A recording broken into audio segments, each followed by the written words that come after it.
সম্মানিত ভিউয়ার্স, আসসালামু আলাইকুম। আজ 13ই জুলাই শনিবার।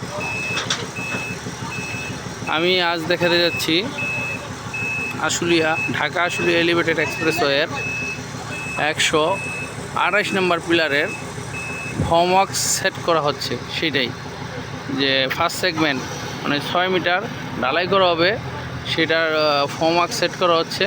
এ দেখেন অলরেডি দুই সাইডের 6 মিটার সেট করা হয়ে গেছে, মাঝখানের দুই সাইড বাকি আছে, অর্ধেক অর্ধেক লাগানো হয়েছে। দেখেন এই যে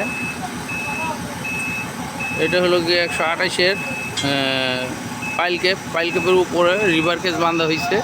বাঁধার শেষে ফর্মওয়ার্ক সেট করা হচ্ছে, দেখেন আপনারা। আর অপোজিটে আছে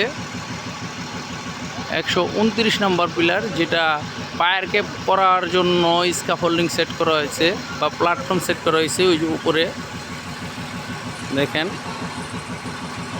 ওটারও কাজ চলতেছে, এটারও কাজ চলতেছে। এবং অপোজিট পাশে 127 নম্বর পিলারে প্ল্যাটফর্ম সেট করার জন্য যোগান লাগানো হচ্ছে। দেখেন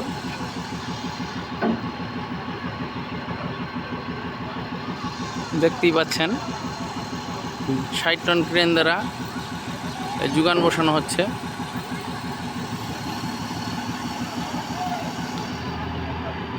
দেখেন এই 60 টন ক্রেনের বং বের করা আছে।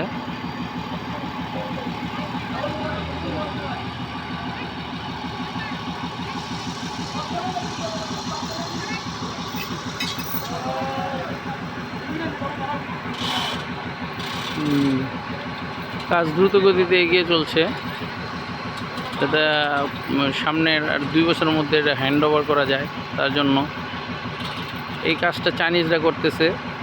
তাদের কোম্পানির নাম major bridge engineering company, MBEC, যারা পদ্মা সেতু করেছে এর পূর্বে।